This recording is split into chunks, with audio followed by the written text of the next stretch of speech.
Welcome to Astra Militarum Homebrew. We're going to do something, again, a little bit differently. We like to diversify here, but we are going back into homebrew, I guess. So what we're going to look at today is just basically some point cost adjustments in a term of how they would appear in, say, like the Munitorum Field Manual. So more of a hypothetical, but also something that could potentially, say, fix guard today. So if we had a single A4 page in a Munitorum Field Manual, what would we change to try and fix guard? So I will do two of them. This one's just going to cover everything that's essentially in the codex for one page. So I'll go through the things that I believe should be touched upon the most. And then I'll do a one for Forge World specifically, CSO. But the ones inside this initial one may also affect some of the ones moving into the Forge World one as well. So getting right on into it. So as you can see, I've split everything up into categories. So we've got range weapons, bolt pistol, dropping it down to 1 point again. Basically, bolt pistol, you're getting half the value of a bolt gun, and your actual character or sergeant you give it to is probably going to die before they have the chance to even fire it in close combat. So you got half the value, half the point. Then we move on to our special weapons, flamers. Basically, no one takes them, but they're not as bad as grenade launchers, as you can see below. So flamer, strength 4, so equivalent to frag missile, but say a grenade launcher is strength 3. So it's still okay in terms of strength there, and it auto hits. So it's got two things going for it, but we'll knock it down 1 point just to try and make it look a bit more valuable in comparison to a plasma gun or melter gun. Then going to the grenade launcher, as I just said, it's terrible. So we're going to knock it down 2 points. So basically you can get 3 grenade launchers for the same price as 2 plasma guns. Well, 1 point left over you can spend on something else, because that's 9 obviously compared to 10.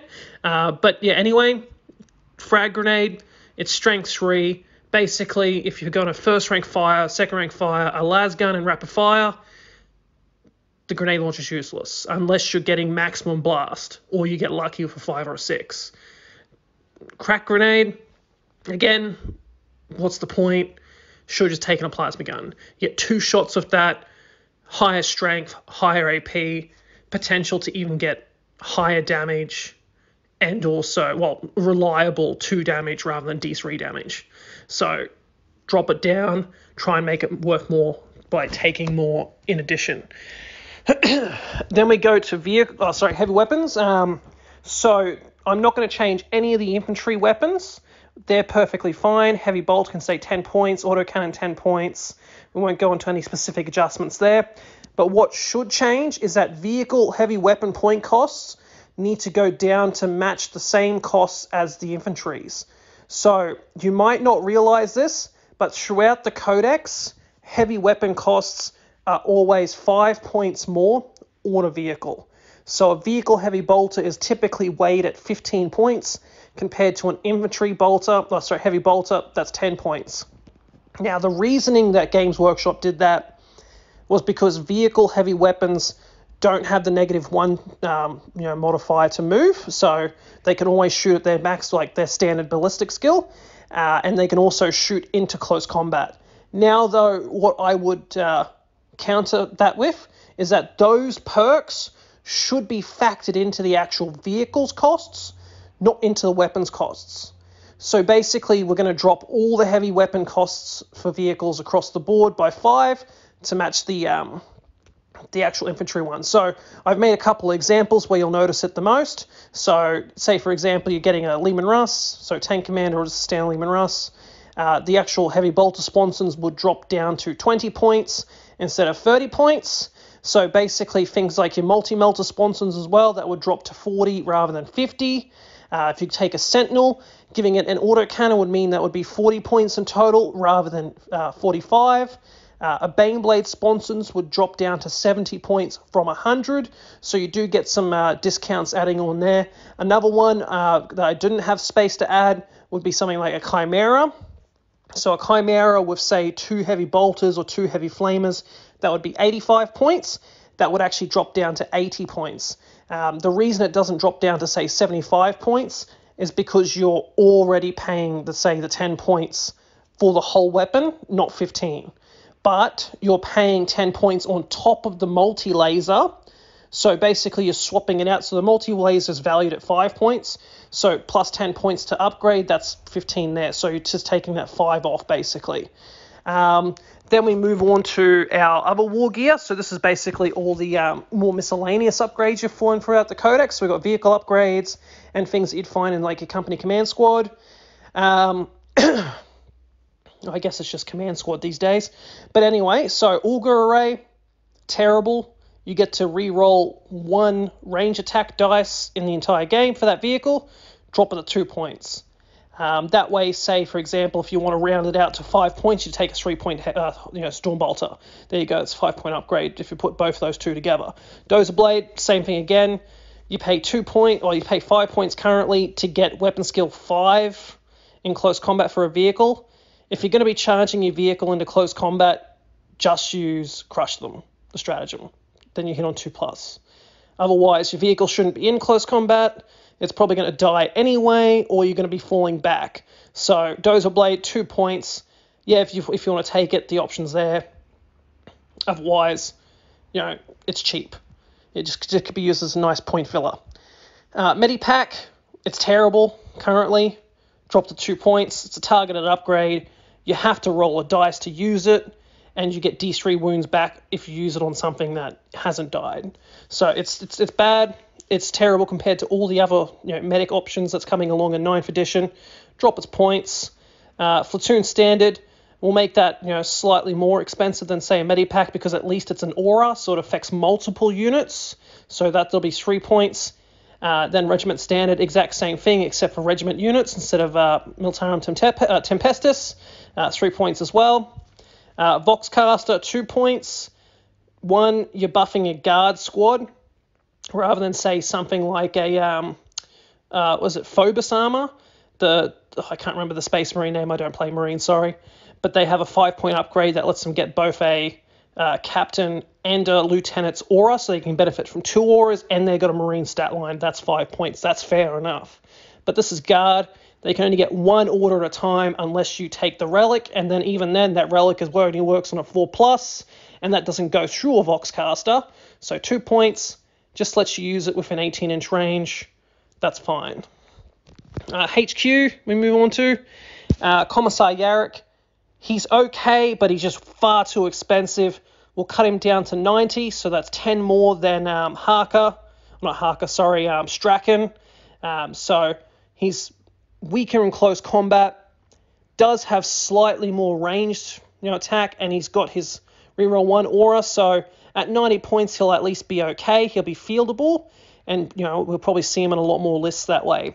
Pask, I've just slightly changed how the actual cost of his points is calculated. So I haven't actually changed his points directly, but we'll see, or as you could probably see on the image on the screen already, is that I have adjusted the actual Lehman Russ points. So that's why I've changed just the method of how to calculate his point value. Tank Commander, he hasn't actually gone up. It may appear that way because the Tank Commander is 35 points currently, but what you'll see is I have changed the pricing of the Lehman Russ's points, so effectively he'll either be the same or cheaper, depending on the variant you choose. So that's basically everything for HQ there. We go to dedicated transport. So the only thing I have in here is the Turoks. So we're dropping that down to 75 points. That puts it at the same points value as the Goliath. So Goliath has twin autocannon, heavy stubber, 6+ feel no pain, can get a 6+ invo, has open top, so anyone inside can shoot out of it. The only disadvantages a Goliath has against the Turoks is that it's slightly slower. Turoks is 14 movement, Goliath is 12, and it's got a slightly worse armor save, but a 4+ compared to a 3+ when you have a 6+ feel no pain or a 6+ invoke. That's nothing. That's barely a nerf against it. So yep, dropping that down, that makes it more comparable to a Chimera as well. So basically, Chimera, with a multi-laser and a heavy bolter, 75 points. Then you can upgrade it with 2 heavy bolters or 2 heavy flamers. That'll make it 80 points. So that'll make it roughly a bit more comparable. Elites, so Ogryns, last point adjustment wasn't enough. At least if you put them down to 20 points per model, that's the same price as the Death Corps of Kree Death Riders. So Ogryns, worse save, worse survivability, but they have better toughness and better close combat potential. So as long as you're getting them into close combat, you'll get more value out of them. So basically, it's the inverse of the Death Corps Kree Riders. So basically, the Riders are actually more survivable than them, but the Ogryns will outperform them in close combat, or at least should. After the charge attack, they'll outperform them. But at least at 20 points per model, actually be fieldable.